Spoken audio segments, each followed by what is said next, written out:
Assalamualaikum warahmatullahi wabarakatuh. Selamat pagi anak-anak. Apa kabar kalian hari ini? Waalaikumsalam warahmatullahi wabarakatuh. Pagi Ibu Guru. Alhamdulillah baik Ibu. Alhamdulillah baik Bu. Alhamdulillah, Ibu doakan mudah-mudahan kita selalu diberikan kesehatan oleh Allah Subhanahu wa taala. Nah, sebelum kita memulai pembelajaran, alangkah lebih baiknya kita sama-sama berdoa menurut keyakinan dan kepercayaan kita masing-masing. Berdoa mulai. Berdoa selesai. Sekarang Ibu akan mengecek kehadirannya ya. Siapa yang berhadir hari ini? Sepertinya hadir semua Bu. Alhamdulillah ya, hari ini kita hadir semua. Hari ini kita akan melanjutkan materi kita minggu lalu. Sebelumnya kita telah mempelajari mengenai teks fiksi. Nah, siapa yang masih ingat apa itu teks fiksi? Enggak ingat Ibu. Nah, teks fiksi itu adalah cerita atau latar yang berasal dari imajinasi. Dengan kata lain, tidak secara ketat berdasarkan sejarah atau fakta. Adapun tujuan pembelajaran kita hari ini yaitu melalui kegiatan membaca teks, siswa mampu mengidentifikasi peristiwa pada teks dengan baik dan benar. Melalui kegiatan pengamatan, siswa mampu mengidentifikasi keberagaman sosial budaya masyarakat Indonesia dengan baik dan benar.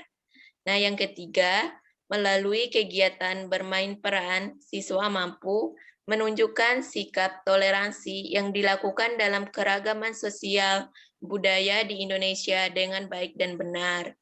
Melalui kegiatan mengamati, siswa mampu mengidentifikasi jenis-jenis usaha dan kegiatan ekonomi masyarakat Indonesia dengan baik dan benar.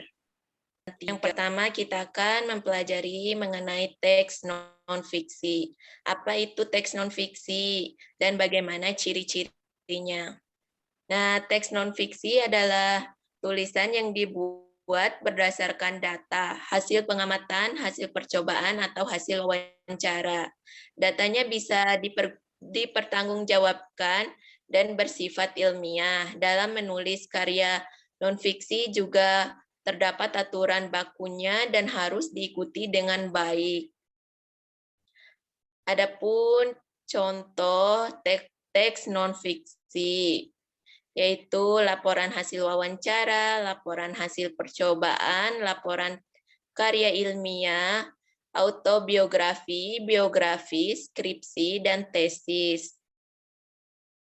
Selanjutnya, di sini ada cerita contoh teks non-fiksi, kalian bisa baca sendiri ya, mengenai siklus air dan bencana kekeringan.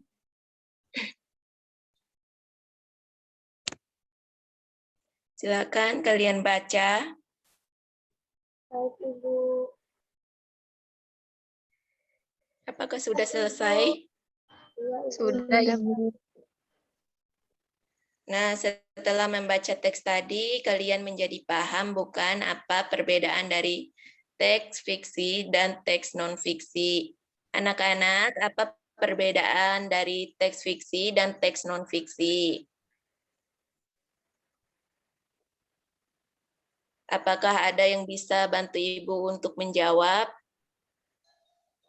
Saya Bu. Teks fiksi yaitu cerita buatan bersifat imajinatif menggunakan bahasa kiasan. Lanjut, teks non-fiksinya apa?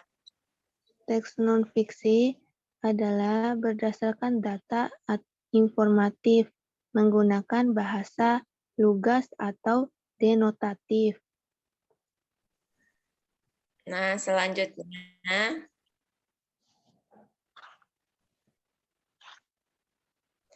ada beragam budaya di Indonesia. Keberagaman budaya terjadi di antaranya karena masyarakat menyesuaikan dengan lingkungan sekitar. Ada sebuah daerah yang memiliki keunikan budaya berupa rumah benteng. Di daerah manakah itu? Ayo kita mencari tahu. Rumah Benteng Uluk Palin. Rumah Benteng, Rumah Panjang, Uluk Palin terletak di Kampus Hulu, Kalimantan Barat. Rumah benteng ini berukuran panjang 268 meter, tinggi 5-6 meter, dan memiliki 5 bilik rumah.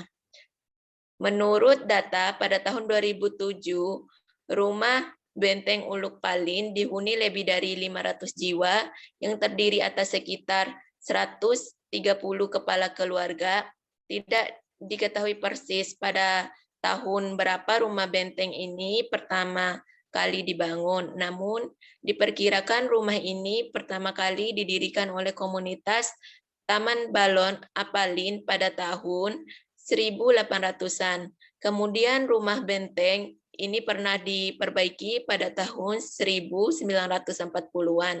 Karena kebakaran rumah benteng ini juga telah 3 kali berpindah lokasi karena menyesuaikan dengan perubahan alur sungai Uluk dan sungai Nyabau akibat erosi.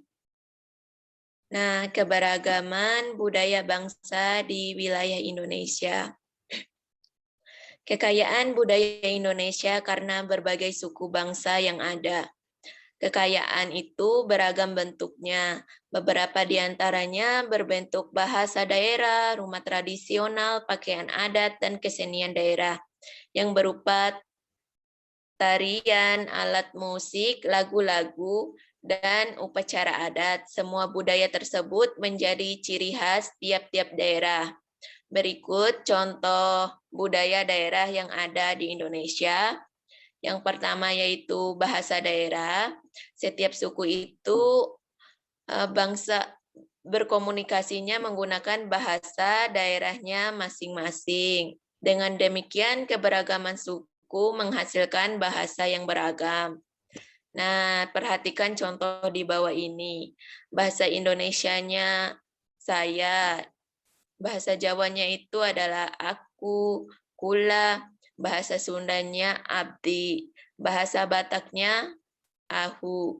Dan bahasa Papuanya saya. Keberagaman bahasa daerah tidak menimbulkan masalah antar suku. Hal ini dikarenakan dalam komunikasi antar suku bangsa digunakan bahasa Indonesia yang telah mampu mempersatukan perbedaan bahasa daerah. Nah, yang kedua yaitu rumah adat. Hampir setiap suku bangsa mempunyai bentuk rumah adat sebagai tempat tinggalnya yang berbeda-beda. Bangunan rumah di setiap suku bangsa disesuaikan dengan kondisi alam. Nama rumah adat di setiap daerah pun berbeda-beda. Nah, kalian bisa lihat kan contoh nama-nama rumah adat. Kalian baca sendiri ya. Yang selanjutnya yaitu pakaian adat. Pakaian adat tradisional di Indonesia merupakan salah satu kekayaan budaya yang dimiliki bangsa Indonesia. Banyaknya suku dan provinsi yang ada di wilayah negara Indonesia, maka banyak pula baju adat yang dimiliki oleh setiap suku di seluruh provinsi Indonesia. Pakaian adat di Indonesia memiliki ciri khusus dalam pembuatan atau dalam mengenakan pakaian adat tersebut. Nah, berikut beberapa nama pakaian adat dari berbagai wilayah di Indonesia. Kalian bisa lihat kan?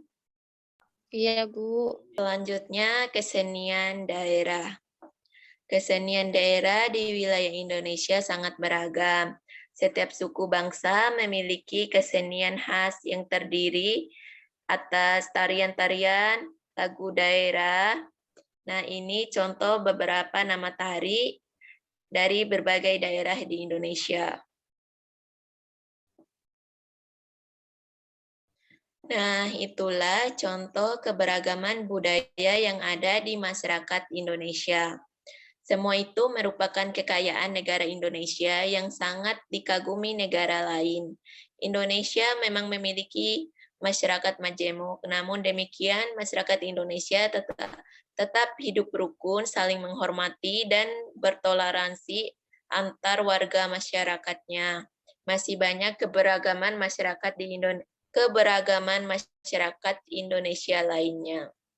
Nah, tadi kan kalian telah mengetahui keberagaman budaya di Indonesia. Keberagaman itu tentu diperlukan sikap toleransi di antara masyarakat Indonesia. Sikap toleransi seperti apa yang bisa kalian terapkan dalam keberagaman budaya masyarakat Indonesia? Apakah ada yang bisa menjawab? Ya, gimana Ibu ulang? Nah, kan tadi kita telah mempelajari keberagaman budaya di Indonesia.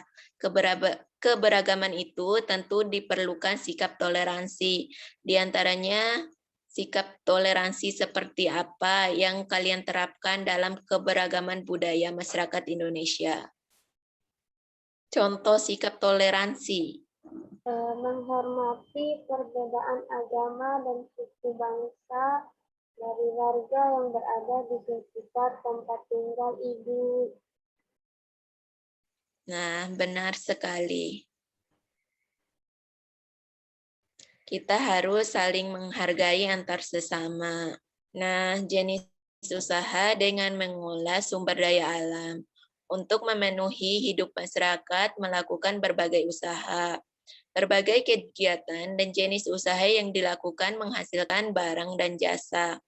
Salah satu jenis usaha masyarakat yaitu mengolah sumber daya alam dari lingkungan. Kita mengenal berbagai bentuk kegiatan manusia dan mengolah sumber daya alam untuk mencukupi kebutuhan hidup. Jenis usaha bidang produksi yang bergerak dalam pengolahan sumber daya alam atau hewan dan tumbuhan disebut usaha agraris. Nah, jenis usaha yang termasuk bidang agraris yaitu di mana pertanian dalam arti luasnya antara lain persawahan, perkebunan, perhutanan, dan peternakan. Yang kedua yaitu jenis usaha di bidang peternakan. Nah, jenis usaha di bidang peternakan ini membutuhkan lahan yang luas. Hewan-hewan yang disertakan antara lain yaitu sapi, kambing, domba, itik, dan ayam. Selain itu, ada juga peternakan ulat sutra. Kepompong ulat sutra dapat menghasilkan serat bahan baku kain sutra. Nah, kegiatan pertanian lainnya adalah perikanan. Usaha di bidang perikanan dapat dilakukan di daerah pantai atau bendungan. Akan tetapi ada juga usaha perikanan yang memanfaatkan kolam-kolam di lahan persawahan. Nah, ada pula jenis usaha yang memanfaatkan secara langsung sumber daya alam. Jenis usaha ini disebut bidang usaha ekstraktif. Dalam bidang usaha ekstraktif, kita hanya mengambil sumber daya alam tanpa harus mengolahnya terlebih dahulu. Bidang usaha ekstraktif yaitu berburu, pertambangan, dan penebangan hutan. Sebelumnya, Ibu ingin bertanya bagaimana bentuk sikap toleransi atas keberagaman budaya di lingkungan tempat tinggal kalian. Ibu, Siapa? saya Iya, Nurlina. Silakan. tidak melakukan diskriminasi terhadap warga setempat yang berbeda agama atau suku bangsanya. Yang kedua, tidak mengganggu kegiatan ibadah. Nah, benar sekali. Soal nomor 2, apa saja jenis-jenis budaya yang ada di Indonesia? Bu, Ya, silakan. ada kesenian, bahasa, rumah adat, dan pakaian adat. Sebelumnya, Ibu ingin bertanya materi yang kita pelajari tadi. Apa itu teks non-fiksi? Apa tadi teks non-fiksi?